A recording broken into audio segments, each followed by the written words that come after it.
हम कहेंगे कि बिहार में, असम में, महाराष्ट्र में, देश के अलग अलग हिस्सों में जो तमाम छात्र और युवा ना सिर्फ अपनी आवाज़ उठा रहे हैं पर कहीं गिरफ्तारी झेल रहे हैं, कहीं डिटेंशन झेल रहे हैं, वो छात्र अकेले नहीं हैं। हम उस हर छात्र और युवा के साथ कंधे से कंधा मिलाकर खड़े हैं और हम मिलकर इस देश में व्यवस्था के बदलाव की लड़ाई लड़ रहे हैं। ये जो हमने सरकार को झुकाया है, ये जो इस्तीफा आया है, ये बेयर मिनिमम है, पर ये हम इसलिए करा पाए हैं क्योंकि ये किसी नेता, किसी मसीहा, किसी ग्रुप के दम पर नहीं हुआ है। ये आम छात्र और युवा जो यहाँ लाठी गोली खा रहे थे, पैलेट गन खा रहे थे और उसके बाद भी अपनी आवाज़ उठा रहे थे, नौकरी छोड़ छोड़ के आ रहे थे, उनके दम पर ये हुआ है। कंगना एक महिला है और सांसद भी है, उन्हें संसद में महिलाओं का चेहरा बनना चाहिए, आवाज़ बननी चाहिए, उल्टा वो उनके खिलाफ बोल रही है। नहीं बनना चाहिए। हम नहीं कह रहे कि उनको बनना चाहिए, पहली बात तो, और जो लोग कह भी रहे थे कि उनको बनना चाहिए वो अब समझ गए कि इनको नहीं बनना चाहिए। ठीक है, इनको किसी तरह का पब्लिसिटी नहीं मिल रहा है तो ये अनर्गल बयानबाजी भी कर रहे हैं, पर इनको ये बात नहीं पता है।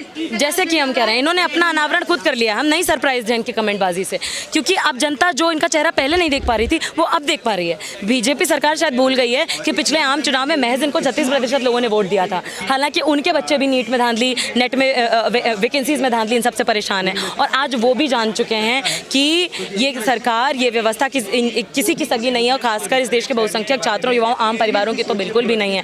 ये आप एक बात बताइए, मतलब उनकी कमेंट से हम क्या इंगेज करें? वो कह रही हैं कि हम जनरेशन गटर हैं, मतलब कि आज के समय में अगर भगत सिंह होते हमारे बीच में तो वो भी यहीं पे हमारे साथ 36 दिन यहीं पर सो रहे जग रहे होते, और इनके हिसाब से तो फिर हम नहीं यूज़ कर सकते शब्दावली उनके लिए। बहुत सारे लोग कह रहे हैं वो खुद गटर से आई है, इसीलिए वो अपना अनुभव बता रही हैं। नहीं, वो आए हैं महलों से, वो आए हैं ऐसी जगहों से कि उनके खुद के वोट बेस के असली मुद्दे उन्हें नहीं पता है। उन्हें नहीं पता है कि मंडी में जो बच्चा रहता है आम परिवारों का, वो उसके सरकारी स्कूल में साइंस नहीं है, वो नीट के एंट्रेंस में भी नहीं बैठ पा रहा है। इनको ये बात नहीं पता है, इसलिए ये इस तरीके की भयंकर बदमाशी कर पा रहे हैं। इन्हें नहीं पता है कि जिन बच्चों के बारे में ये बकवास कर रहे हैं, वो बच्चियां, आज तमाम बच्चियां MP में अलग अलग जगह सरकारी स्कूल में प्रदर्शन कर रहे हैं कि हमारे खाने में कीड़ा निकल रहा है, हमारे पास साफ वॉशरूम नहीं है। यहाँ इतनी बच्चियां आई, उन्होंने कहा कि हिमाचल में अलग अलग हिस्सों में सरकारी स्कूल में जो बच्चियां पढ़ रही हैं उनके पास वॉशरूम नहीं है। तो ये इनसे शिकायतें नहीं करेंगे हम कि ये सांसद इन्हें पता होना चाहिए। हमें पता है कि ये मुद्दों की राजनीति करके वहाँ नहीं पहुँचे, ये भड़कावे और भटकावे की ही राजनीति कर सकते हैं। इसलिए कोई भी मुद्दे की बात करता है तो उससे इनको डर लगता है, और उसके बाद इनकी ये अनर्गल बयानबाजी हमारे सामने आती है। शिक्षा मंत्री बने, उन पर आरोप है कि वो बिल्किस बानो के आरोपियों का समर्थन कर रहे थे। साफ सीधी बात यह है कि इस देश में वो नेता भाजपा के भी और ये सब जो क्रिमिनल केसेस में पाए जाते हैं, महिला यौन हिंसा में पाए जाते हैं, गैंगरेप में पाए जाते हैं, उन पर कोई एक्शन नहीं लिया जाता। आम छात्र युवा जो अपनी न्यायपसंद आवाज़ें उठा रहे हैं उन पर तमाम क्रिमिनलाइजेशन और इंटिमिडेशन हो रहा है। इनको ये बता दें हम, ये आंदोलन आपकी अनुमति से शुरू हुआ नहीं था, और आपके दमन, आपके इस बयानबाजी और आपके FIR लाठी गोली से दबने वाला नहीं है। आप दमन करेंगे तब भी चलेगा, दमन नहीं करेंगे तब भी चलेगा, क्योंकि व्यवस्था परिवर्तन का साफा पहनकर अब छात्र और युवा जमीनी स्तर पर उतर चुके हैं। संसद अपनी सारी जिम्मेदारी भूल चुकी है, इसीलिए सड़क संसद बन चुकी है। लेकिन जो सरकार से आप लोग का मुआवजा हुआ था, उसके बाद आज फिर सड़क पर आना पड़ा, इसका मतलब सरकार मुकर रही अपने मुआवजे से। लंबे समय से इस देश में जिनकी आंखों से लगातार सपने लूटे गए, जिनको लगातार परीक्षा के बिकने का दंश तो भुगतना ही पड़ता है, शिक्षा के बिकने का दंश भुगतना पड़ता है, उनके लिए समान शिक्षा का, परीक्षा लीक मुक्त भारत का संघर्ष बड़ा लंबा है। 2024 में नीट के प्रोटेस्ट में भी हमें उठाया जा रहा था, तब की भी FIRs हैं, और अभी भी हम कह रहे हैं 20 जून से जो हम 36 दिन बैठे सोए हैं यहीं पर, हमने आंधी तूफान, लाठी गोली, तमाम बारिश और ये दमन देखा, वो एक महत्वपूर्ण कड़ी थी। लेकिन ये बात आज समझनी पड़ेगी कि मुक्तिदाता नहीं होते हैं लोग, अपने अधिकारों के, अपनी बेहतर जिंदगी के, आंदोलन के, संभावना के स्वयं वाहक होते हैं। तो किसी मसीहा, किसी पॉलिटिकल ग्रुप के भरोसे नहीं बैठना है, किसी सांसद, किसी सरकार से उम्मीद नहीं लगानी है। जनता की उम्मीद केवल जन आंदोलन से और जन आंदोलन की सफलताओं पर से निर्धारित होनी चाहिए। ये इस आंदोलन में जो भी हमें सफलता हासिल हुई है, एक महत्वपूर्ण जो जीत हमें हासिल हुई कि शिक्षा मंत्री को हटाया गया, वो आम लोगों ने, छात्रों ने, युवाओं ने मिलकर हासिल किया है। और सस्ते में निपटने की सरकार की तो की छटपटाहट तो हमें दिखाई पड़ी कि ये छात्र और युवा अब केवल इस्तीफा मांग नहीं रहे हैं, ये समान शिक्षा मांग रहे हैं, ये चाह रहे हैं कि ना परीक्षा बिके ना शिक्षा बिके। उस दहशत में इन्होंने मतलब लाठियाँ गोलियाँ तो चलाई ही चलाई हैं, अभी भी FIR कर रहे हैं, दमन कर रहे हैं, और तमाम तरीके के इनके नेता ये भाई क्यों ना मांगे। अब ये जो लोग सड़क पर उतरे हुए हैं वो कह रहे हैं कि इस देश का हित सिर्फ धर्मेंद्र प्रधान मुक्त भारत में नहीं है, सिर्फ अमित शाह मुक्त भारत में नहीं, सिर्फ नितिन गडकरी मुक्त भारत में नहीं है, सिर्फ मोदी जी मुक्त भारत में भी नहीं है, सिर्फ भाजपा मुक्त भारत में भी नहीं है। उस भारत में है जहाँ पर हमारे जेब देकर हमारे साथ भेदभाव ना हो, जहाँ पर नीतिगत तौर पर हमारे साथ भेदभाव ना हो, जहाँ पर हमारी परीक्षा और शिक्षा दोनों को बाजार का और मुनाफे का मोहताज ना बनाया जाए, जहाँ पर मंत्री जी का बच्चा जिस स्कूल में पढ़ रहा है उसी स्कूल में हमारा बच्चा भी पढ़े। ये मांग उठा रहे थे छात्र और युवा। ये आप देखिए अभी एमपी से अलग अलग हिस्सों से स्कूल के छात्र प्रदर्शन करने लग गए हैं कि हमारे खाने में जो कीड़ा निकल रहा है वो मंत्री जी का बच्चा क्यों नहीं खा रहा, प्रिंसिपल नहीं खा रहे, टीचर नहीं खा रहे, शिक्षा मंत्री नहीं खा रहे, हमें क्यों दिया जा रहा है। तो सीधी सीधी बात ये है कि ये बौखलाए हुए हैं, ये डरे हुए हैं कि इन बहुत छोटा हिस्सा जो इनका समर्थक था वो भी अब इनका समर्थक नहीं रहा है, वो भी अब व्यवस्था बदलाव की बात कर रहे हैं। फिर से हम कहेंगे कि मुक्तिदाता होते ही नहीं है, किसी पर्टिकुलर ग्रुप पर, किसी एक व्यक्ति पर उम्मीदें टिकाकर आंदोलन ना तो पहले चला है ना आगे चलना चाहिए। परीक्षा मुक्त भारत भी हो और शिक्षा की बिक्री मुक्त भारत भी हो, उसका संघर्ष लंबे समय से चल रहा है। आप जानते हैं कि 24 में नीट का पेपर लीक हुआ, तब भी हम में से कितने तमाम लोगों को खासकर KYS को जेलों में भरा गया, उठाया गया, हमारे लोगों पर तब की अभी भी FIRs हैं और अभी भी वो दमन जारी है।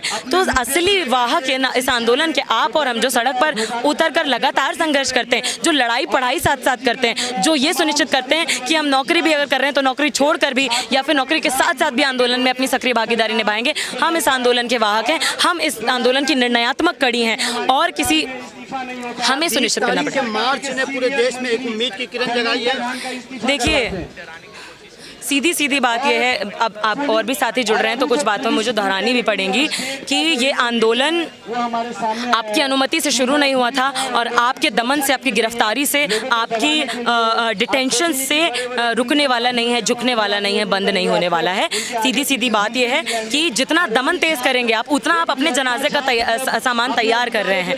आप ये कह रहे हैं, मैं ये बात फिर से दोहराना चाहूँगी कि जब छात्र और युवा सड़क पर उतर गया और उसकी आंदोलन की मजबूती के दबाव में आपको झुकना पड़ा, आपने बेयर मिनिमम एक इस्तीफा दिया। पहले आपने लाठी गोली बरसाई, फिर आपने एक हाथ से इस्तीफा दिया और दूसरे हाथ से आप FIR दे रहे हैं, रिटर्न गिफ्ट में आप FIR दे रहे हैं, आप गिरफ्तारियां दे रहे हैं। हम आपसे पूछना चाहते हैं कि अगर इस देश में पेपर लीक मुक्त भारत की आवाज़ उठाना, शिक्षा की बिक्री मुक्त भारत की आवाज़ उठाना, ये कहना कि ना परीक्षा बिके ना शिक्षा बिके, अगर ये एंटी नेशनल है, अगर ये इलीगल है, अगर इसके लिए जेल में भरा जाएगा तो इस देश में सबसे बड़ी जेल वो है जहां इस देश के तमाम छात्रों और युवाओं के सपनों को, बेहतर जिंदगी की संभावना को, उनके समान शिक्षा के अधिकार को जेल में डाला गया है। हम ये कहना चाहते हैं बिहार में, असम में, महाराष्ट्र में, देश के अलग अलग हिस्सों में जो छात्र और युवा जिनको मारा भी जा रहा है और जिनको डिटेन भी किया जा रहा है, वो अकेले नहीं है। हम उनके साथ कंधे से कंधा मिलाकर खड़े हुए हैं। हर उस छात्र, हर उस युवा को क्रांतिकारी सलाम और हर उस छात्र और युवा की हमें ताकत बनना है, हमें ज़मीनी स्तर पर उतरना है और हमें सुनिश्चित करना है कि अब ये संघर्ष केवल मंत्री बदलने का तो केवल संघर्ष था ही नहीं, केवल मंत्री जी के आका को बदलने का भी संघर्ष नहीं है कि केवल भाजपा मुक्त भारत भी हमें नहीं चाहिए। हमें व्यवस्था, हमें बुनियादी बदलाव का संघर्ष, वो साफा बांधकर युवा सड़कों पर उतरा था कि क्यों मंत्री जी का बच्चा जिस स्कूल में पढ़ रहा है उसमें हम अपने बच्चों को नहीं भेज पा रहे, हमारा बच्चा तो नीट के एग्जाम के लिए भी एलिजिबल नहीं है। वो सवाल उठाने लग गए थे युवा। इस बात से इन्हें डर लगने लग गया था, इस बात से ये डरने लग गए कि मंत्री जी का बच्चा मंत्री नहीं बना रह पाएगा। लेकिन पुलिस कह रही है ना कि जो हिस्ट्री शीटर है उन पर तो हम कार्रवाई करेंगे, उनको भी आप बचाने का ठेका लिए क्या? हिस्ट्री शीटर पर पहले से FIR दर्ज है उनको। देखिए, जो लोग भी आंदोलन में लंबे समय से जुड़े हुए हैं, जो सड़कों पर उतर रहे हैं, उन पर तमाम FIR लंबे समय से चल रही हैं। तो हम ये पूछना चाहते हैं कि इनके लोग जो सिविल ड्रेस में ज़मीनी स्तर पर ये लाठी गोली बरसा रहे थे, बांध रहे थे, पत्थर फेंक रहे थे हमारे ऊपर, उनके ऊपर कोई FIR क्यों नहीं है? उनको क्यों नहीं जेलों में भरा जा रहा है? और वही इस देश के आम परिवारों से आने वाले जो छात्र और युवा हैं और जो गरीब घरों से आ रहे हैं, वो आवाज़ उठा रहे हैं, तो आप मतलब उनको क्रिमिनलाइज करेंगे, आप उनको इंटिमिडेट करेंगे। इनको बता दें हम कि हम भगत सिंह की और सावित्रीबाई फुले की विरासत रखने वाले लोग हैं। आपको लगता होगा कि आपके दमन से आंदोलन कमज़ोर होता है। देख लिया ना 20 तारीख को आपने टीयर गैस, आपने लाठी डंडी सब भांज दिए, उसके बाद भी लोग और आने लग गए, उसके बाद लोग डर खत्म हो गया। ये इस बात से डरे हुए हैं कि लोगों के अंदर का डर खत्म हो गया है। आज लोगों के अंदर ये डर खत्म हो गया है। लोग लाठी गोली खाकर, पट्टी बांधकर भी यहीं बैठे हुए हैं। लोग तमाम दमन के बाद भी यहाँ बैठे हुए हैं कि खाना मिलेगा तो भी आवाज़ उठाएंगे, नहीं मिलेगा तब भी आवाज़ उठाएंगे, क्योंकि अब और कोई अल्टरनेटिव रहा ही नहीं है। आप लोग अब सीटें बढ़ाने का संघर्ष छेड़ रहे हैं। लोग कह रहे हैं कि नए मेडिकल कॉलेज खोलिए, लोग कह रहे रहे हैं कि केवल नेताजी के बच्चे के अच्छे दिन क्यों आते रहे, हमारे बच्चों को भी सरकारी स्कूल के अंदर आप साइंस क्यों नहीं दे पा रहे, आप अलग अलग स्ट्रीम क्यों नहीं दे रहे। यहाँ बच्चियों ने आवाज़ उठाई कि हमारे स्कूलों में वॉशरूम नहीं है, जिसके कारण हमें अलग अलग टाइम पर पढ़ाई छोड़नी पड़ती है। ये इन कंसर्न्स को नहीं सुनना चाहते हैं, इसलिए सिर्फ इनके दमन में नहीं, इनके नेताओं की अलग अलग बयानबाजी में हमें दिखाई पड़ रहा है कि ये सिर्फ छटपटाए नहीं हुए हैं, ये कितनी छिछले दर्जे पर, नीचता पर की हद पर उतरे हुए हैं अपने बयानबाजी में भी। आप देख लीजिए, इनके एक निशिकांत दुबे जी हैं, कह रहे हैं कि ऐसा दमन होना चाहिए कि प्रोटेस्टर्स की पुश्तें याद रखें। अरे पुश्तें याद रखेंगे जब इतिहास लिखा जाएगा कि जो छात्र और युवा ज़मीनी स्तर पर उतरे हुए थे वो अपने हक की भी और सबसे लास्ट वन इन लाइन के हक की भी आवाज़ उठा रहे थे और उसका उनके हिस्से का भी संघर्ष लड़ रहे थे। और आप जो दहशतगर्द बुला रहे थे, कभी वायरस बुला रहे थे, उतना काफ़ी नहीं था। आपने लाठियाँ गोलियाँ भांज दी, आपने सर फाड़ दिए लोगों के, और वो भी काफ़ी नहीं रहा। उसके बाद आप ये सब बयानबाजी कर, आप असली दहशतगर्द लिखे जाएंगे। यहाँ तक कि आपको इतिहास लिखना भी ज़रूरी नहीं समझेगा, उस मंजर को भी आप देखेंगे।